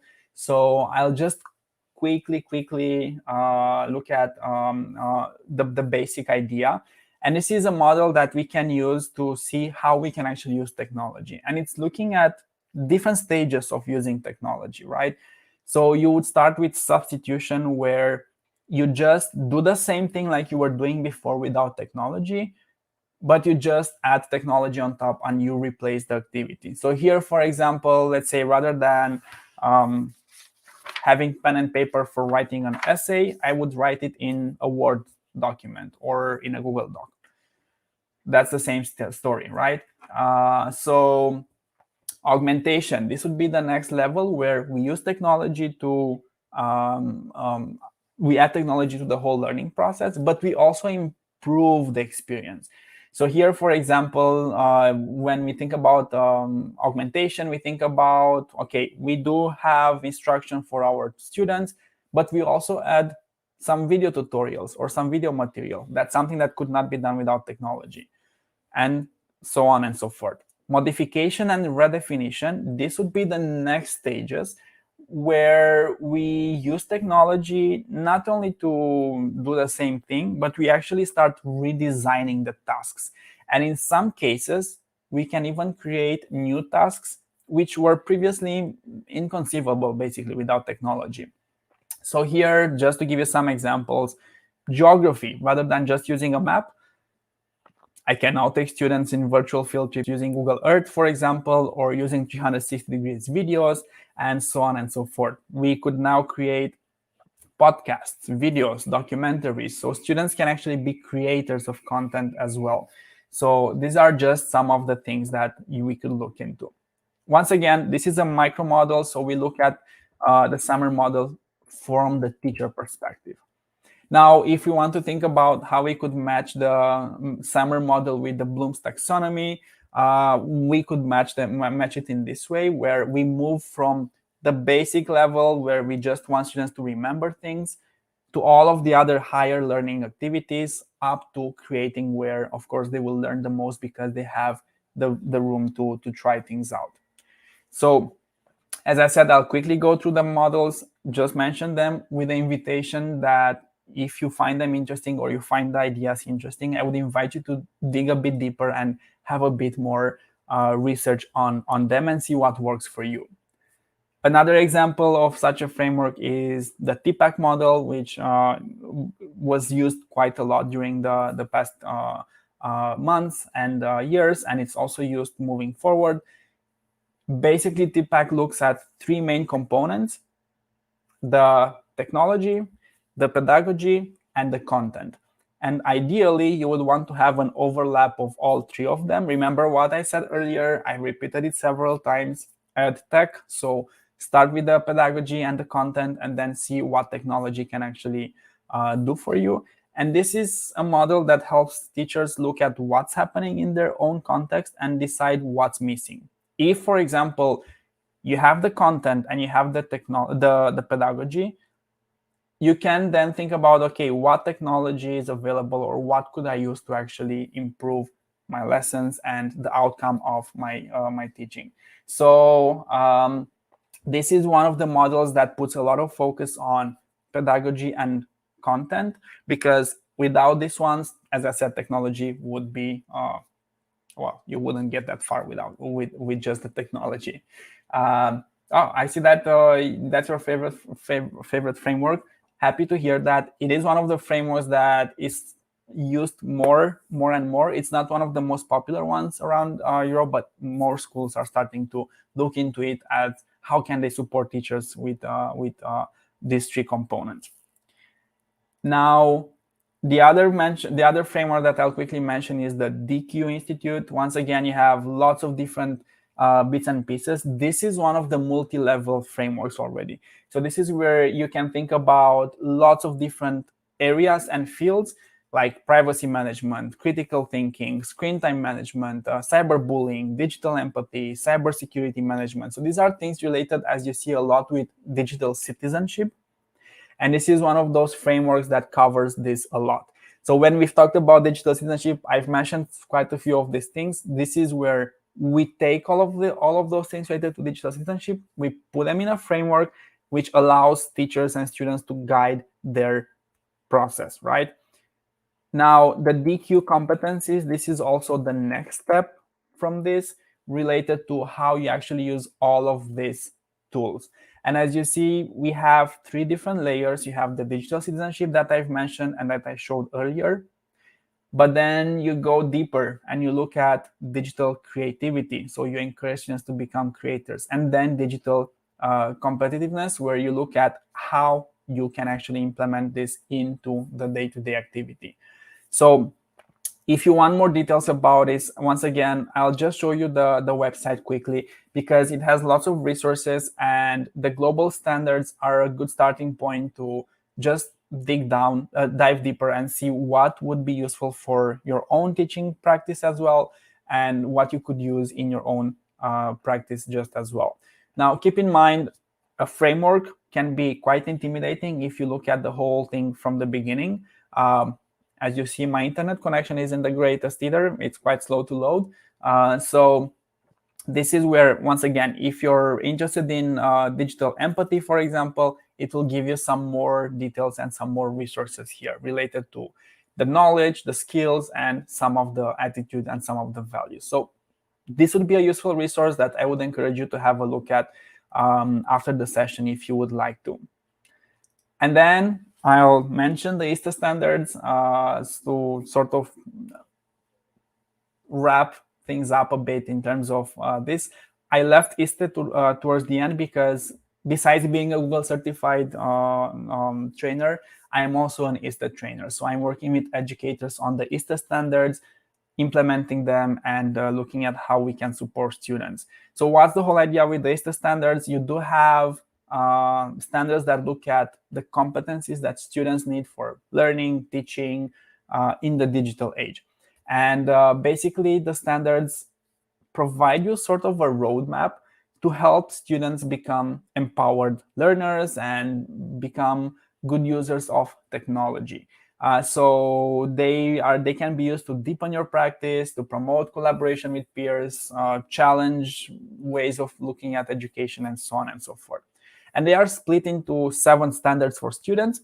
So this is where the names tell you exactly what the standard sort of refers to. You want to have students that are innovative designers, that construct their knowledge, that are computational thinkers and thinking algorithms and analyze patterns, that communicate in a creative way, that collaborate globally, and so on and so forth. And in support of these standards, and each one of them is broken down into different indicators, and it gives you more details. In support of the student standards, you have the educator standards. So the ISTA standards look at all the stakeholders, as I said. It's a multi-level framework. You look at students, you look at educators, and there are also standards for coaches, for technology leaders. So it's looking at the bigger picture. And for educators, I will sort of put this because I think these are essential for any educators. These are good skills to have, even if, let's say, you're not using the ISTA standards, just to advance in these directions, right? So educators should be learners, and you're here trying to learn. So thank you for that once again. Educators ideally should be leaders as well, and give examples and support change and advocate for equitable access and other things. So this is where, once again, I do see you as leaders in the educational field, simply because you're actively trying to improve, to learn, to get more insight, and then you're bringing these things into your community. And by doing that, you will definitely also inspire your colleagues, and you will inspire and push change forward. Then there's the citizen standard, where we are part of the world and we need to support our students also become better citizens and also digital citizens. Remember, we've said that. Educators should be collaborators as well. And once again, this is one example of collaboration, but also within the school and with your local communities. Then remember that you will be also designers of learning experiences. So once again, all of these insights you take from all the training sessions, you can bring them into your own activities. You're also facilitators of learning. And this is also a big trend in Europe, and especially now moving away from distance learning into in-person and hybrid learning. Teachers are moving away from purely teaching to becoming facilitators of learning. So this is where the trend is for teachers to support students, to give them agency, to give them options to choose, to encourage self-directed learning. And teachers take a step back a bit. They are not the sage on the stage. They are not the expert every single lesson. In some cases, they are there just to facilitate the learning process by asking questions, just allowing students to explore things on their own, and so on and so forth. And then I will finish with the analyst, which is basically the looking at data and deciding what we need to do next based on that data. So these are the ISTA standards. I would encourage you, once again, if you're not familiar with them, to have a look at them. You have quite a lot of resources on the ISTA website. And if you want to dive deeper, and for example, for the ISTA standards, you'll see that each one of them is broken down into multiple indicators, and you have quite a few bits and pieces and ideas of how you could actually use this, right? Keep in mind, though, that I did say that there's quite a big gap in the way things are happening in Europe. So I'm not, by any means, I'm not saying that ISTA is a general thing in Europe. It's starting to grow. And I am, as I said, working also with international schools quite a lot. So more and more students are looking into this. But even if, let's say, you don't plan to use the ISTA standards or implement them in the school as they are, they can be great starting points for looking at how you can support your students and also your colleagues. So I've been doing lots of talking, so I'll try to wrap things up and see if we also have some questions. Transitioning back to in-person learning, this is already here. So in most places now, kids are back in school. Of course, with the mention that there is still a bit of hybrid learning, where some kids are home, either in quarantine or for various other scenarios. And this is where, in terms of the transition, access to technology became more into the focus. There's a big shift towards digital citizenship and supporting students in this direction. There's a big focus on selecting tools. If in the past 2 years everybody was trying out all the tools out there, that led to an overload, and teachers now are trying to sift through all of the tools and choose only those ones that actually work for them. This is also connected to what I said earlier about the digital detox and focusing on the essential. Exactly, really good comment in the chat. Even if now we are going back to in-person and face-to-face learning, basically, if you do integrate Edtech, that still will make the whole teaching and learning process much better. And once again, there was a shift in priorities, and still there will be a big focus on wellness and well-being, and just also in some cases catching up some of the things that were lost in the in the past 2 years. So this would be sort of the transition part. I will stop talking now because I've done a lot of talking. I wanted to add lots of things in terms of what's happening in Europe nowadays into one presentation. So I hope I did not overwhelm with so many details. But if you have any questions, I would be happy to go through them and to see what other bits and pieces we can share as well.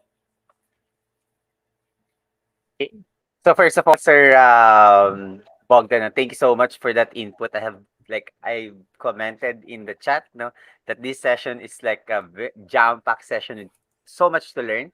But again, I think and all our audience can agree, Sir Bogdan, you've captured them so well that we understood what you have shared, despite the vastness of your coverage, no, in covering the entire European Union countries, no. But again, thank you so much, Kate. And again, teachers, not only that they appreciate the input, they were also made aware of some frameworks, such as, for example, the ISTE. Some are we've discussed that quite some time, a couple of times in the Kaagapay teacher support, but so many more interesting topics. No, I think this session essentially buds into several more sessions right after. So we'll be planning for more webinars right after this session, Sir Bogdan. Okay, anyway, um, let's now look at some questions from our okay, from Teacher Lordlen. Actually, he had a lot of questions.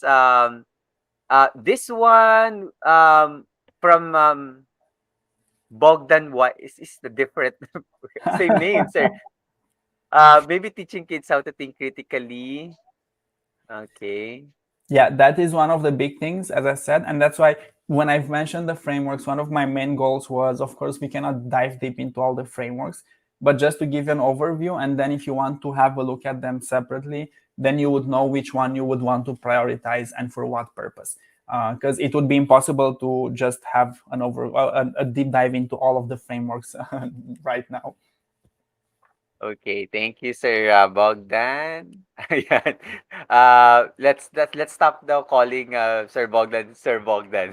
I think he feels awkward about that. Bogdan, there are no actually questions in the chat. Okay. Maybe while we're waiting for some questions, Bogdan, is that me personally, I'm interested on what was the general like patterns or practice, okay, on the transition of most schools in Europe back to in-person teaching. Was it like an in-person teaching right away, or were there like gradual transitions made in the process? So this is where I will need to be diplomatic. This is where, because there are so many stakeholders, in some places the governments made a mess out of this whole story. And I'll use Romania as an example, because this is where right now, basically in Romania, all the restrictions were lifted, I think yesterday or 2 days ago. Or something like that. So it's literally just, it was a very abrupt thing. So the Ministry of Education just came and said, well, schools are not doing online learning anymore. We are back to in person. So that was the transition. So that's one of the examples of how not to do things, right? Because after that, and this is where, as I said, there are so many actors and so many things playing together. This is where teachers and schools came forward after that and said, no, no, no, no, no, slow down. We cannot just go from this to this without thinking about those students that might be in quarantine still, for example, or without thinking about how many students might still have issues with COVID or health and whatnot. So in some other countries, of course, there's more focus and more support from the governments and better policies. But it was, in some cases, a very abrupt transition, and it was, once again, a big change for teachers. In some others, it was that smooth flow of, okay, let's have some students in the classroom for some days and let's have some online, and then let's swap back. So there were different approaches here as well, depending on the country and depending on the school as well. So this was an approach that some schools were using, where out of a classroom, only half of the students were physically in school. The other half was online, and then in the next week they would swap. The other half would be in school, and the other half would be online. So that's another example of an approach here. Thank you, sir. Thank you, Bogdan, for that. I have another question, but I have questions already from teacher Lord Lena. Okay? And this is on the advancement of technology evolves exponentially, and likely our devices tools will soon be outdated unexpectedly. How long will these edtechs be relevant and supported this fast changing world? My take on this is that, once again, my focus is not on the tools, but on the principles and on the ideas and on the frameworks. So then, even if, let's say, a new technology comes in the future and it totally changes things, we will adapt both as educators and as students, because the same thing happened with when pen and paper was invented, or when the printed book was invented. That was a major change, and it basically shook the whole society, and all of a sudden it brought tremendous changes in the society. But overall, it brought also lots of improvements across the board. So I would think that even if some of the devices and tools will soon be outdated, as long as we stick to the principles and those core ideas of how to actually use the new tools in the classroom, we should be good to go. Thank you, sir. Thank you, Bogdan, for that. Now, another question from teacher Lord Lena once again. Are you using technology because you can or because you should? What's the motivation? I would say none of those things. And let me rephrase that: none of them as a top priority. So of course you need to be able to use technology, so you can and you should use technology. But remember what I said earlier. Look at the learning goal. Is the technology helping me get my students there? If yes, then I'll use it because I can, and I should, because that would speed up the process. But if my learning goal is better suited to, I don't know, take the students in the schoolyard and look at leaves, for example, then even though I can use technology, I will not use it, because there will be other activities which would be better for this. So overall, I would say that use technology where it fits and when it's the right time for it. So I wouldn't want to go to the extremes of you can, so you use it, or you should use it all the time. There's always, once again, that middle line or that balance. So, Sir Bogdan, last two questions maybe. One from the audience and one from me. This is from teacher Manolita White. How digital education Europe promoted sustainability of resources and labor market transformation? Wow, That's a big question. that's a big and, question. and I love the question. So in Europe, and especially in the European Union, there was a big push towards digitalization and ICT skills for a long time. So there was even a framework that was launched in 2004, I think, or something like that. So it goes way back, where they were making this a priority, equipping students with ICT skills, the basic ones like operating computers, databases, tables, and things like that. So that had a big impact on the labor market, of course, because all students were more or less familiar with the basics. Now, besides this, in terms of sustainability, that's also one big topic in terms of looking at how technology can be used to reduce waste, to reduce resource consumption, and so on and so forth. So it did have a big impact on it, on this idea. There's also the other side of the coin, though, because we talked about Chromebooks and tablets and devices used for schools.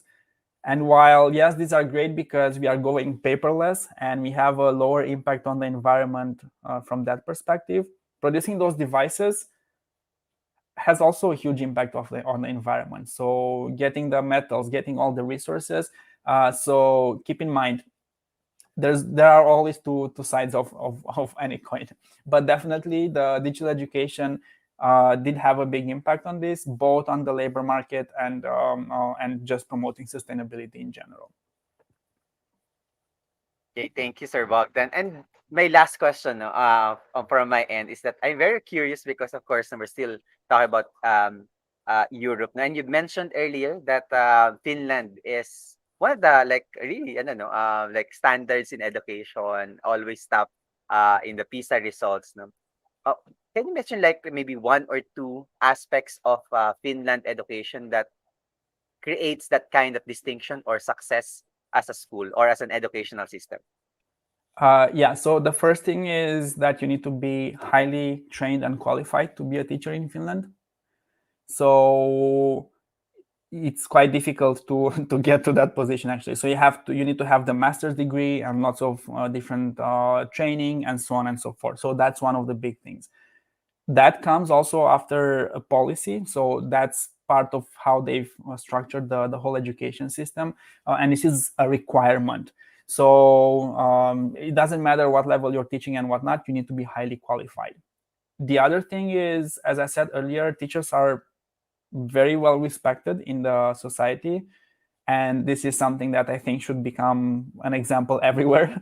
And because of that, like being a teacher is, in many places, being a teacher means that you usually have low income, you have a high workload, and parents don't treat you right all the time because for various reasons they think that you're at fault for the educational system not working the way it should, right?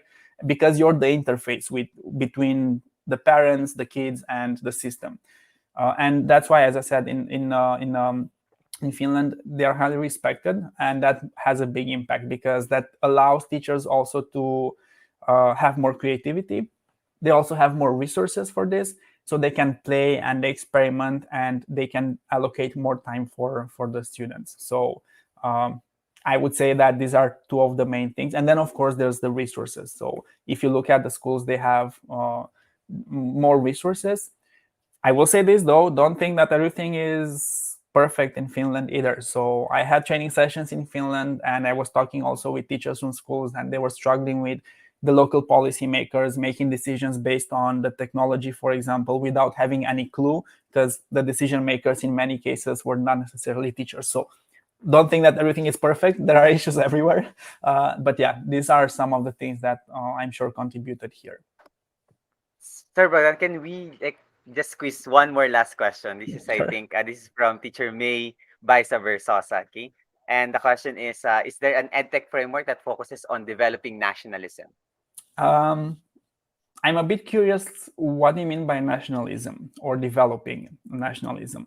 Um, and I'm asking this also from the perspective of as we are moving towards a more global society, nationalism can be used, and it was used, especially in recent weeks and months, for negative purposes. And I'll give the example with the war in Ukraine, for example, and Russia, Ukraine. This is happening right now as we speak. And I would say that nationalism played a big role in that as well. So I would maybe go a bit above the idea of nationalism, and I would go back to the digital citizenship big umbrella, because that would be the framework or the umbrella which would help us to tackle each or subjects like nationalism. But at the same time, we could be nationalist and focus on the positive parts of it while we are also positively contributing to the wider community. So I'm not sure if I've answered your question or if that was the answer you were hoping for. I would say that rather than focusing on nationalism as the center point, I would focus on that digital citizenship, being good digital citizens, which would help both sides, the nationalism and the global perspective. Well, Oh, hello.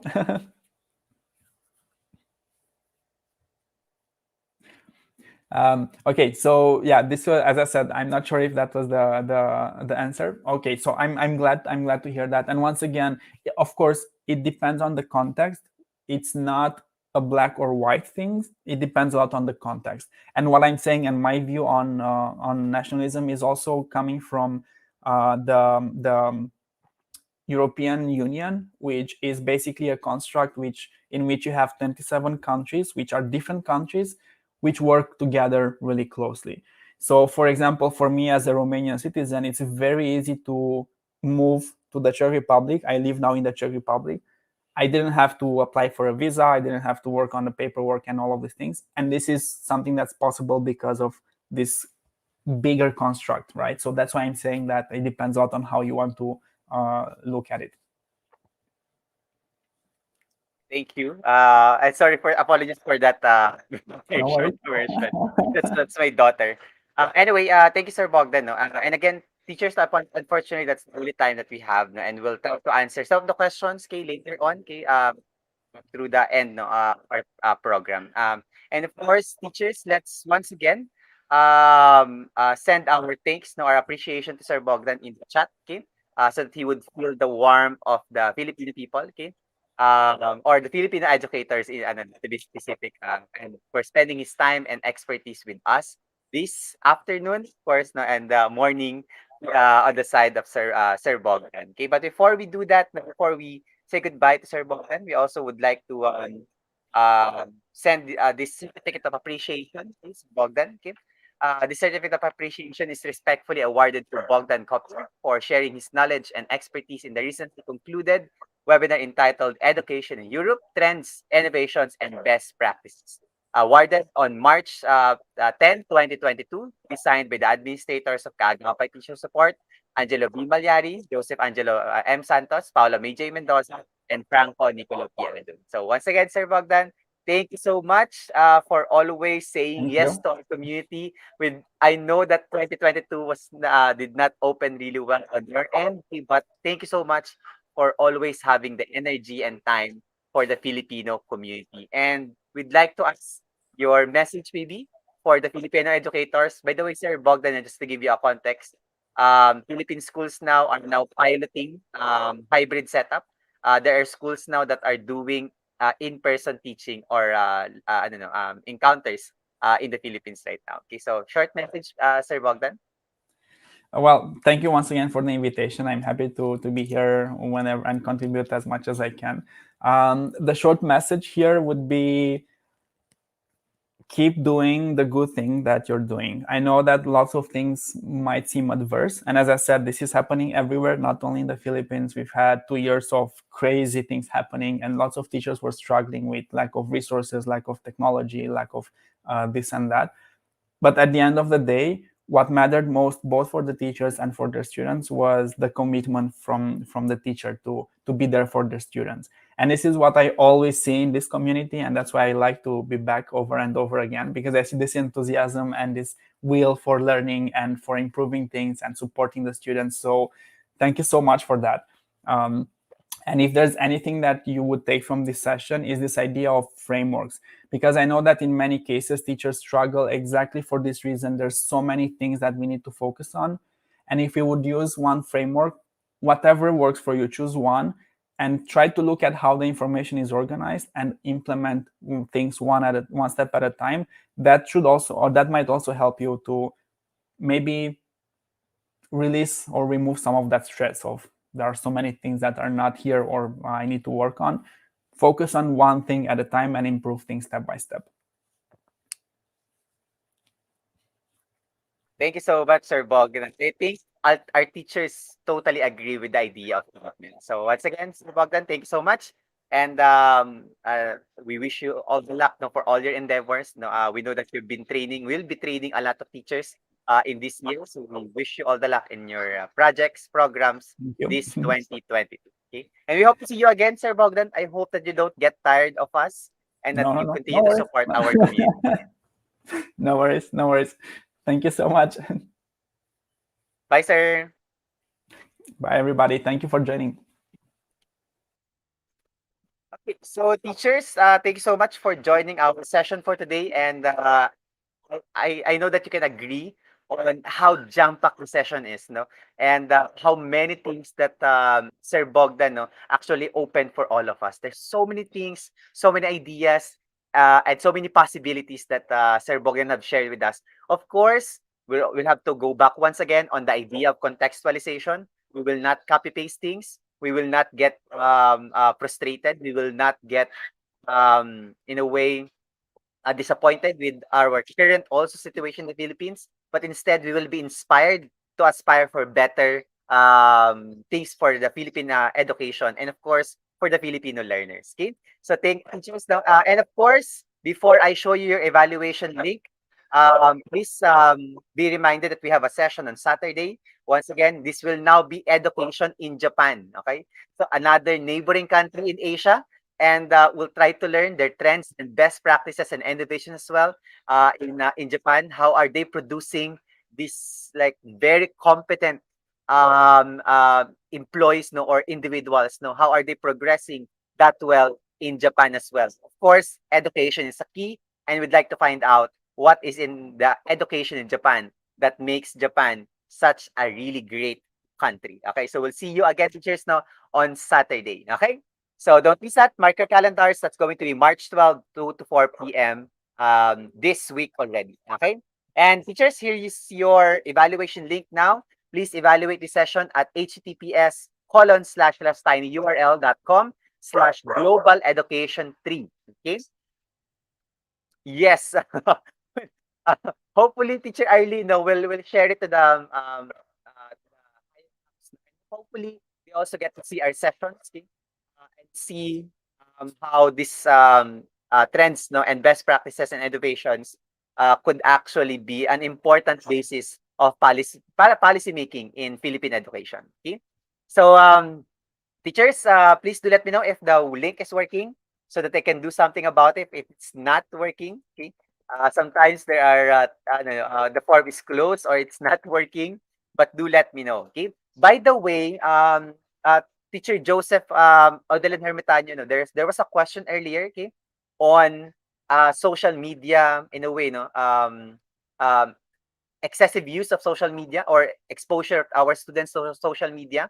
um, I think that's a something that's outside of our control. Okay, even if you put like guidelines, policies, our students will still continue no, no, to use social media. Okay, I think for educators, the best way to go about it is to try to see how social media could actually fit in the design of education or your instruction, not the other way around. Okay, we will not try to like put education in social media. We will try to put the social media in education. As I mentioned by Sir Bogdan earlier, always thinking about education first. Okay, that's the primary concern. Okay, that's the reason why it's edtech, not tech ed. Okay, education first before technology. Okay, so technology follows education. Learning objectives, as mentioned by Sir Bogdan quite a couple of times, will should be our priority and focus. Okay, so it's working. Thank you so much, teachers. Okay. We'll see you once again no, on Saturday for our next session here at KTS, Kaagapay Teacher Support, okay, for our March series. Okay. Teachers, please do stay safe. Kahit medyo okay na yung situation natin in the pandemic, please still stay safe. Stay negative from COVID-19, but please stay positive in life. We need that, especially in these dark times. Okay. So teachers, maraming salamat and we'll see you again on Saturday.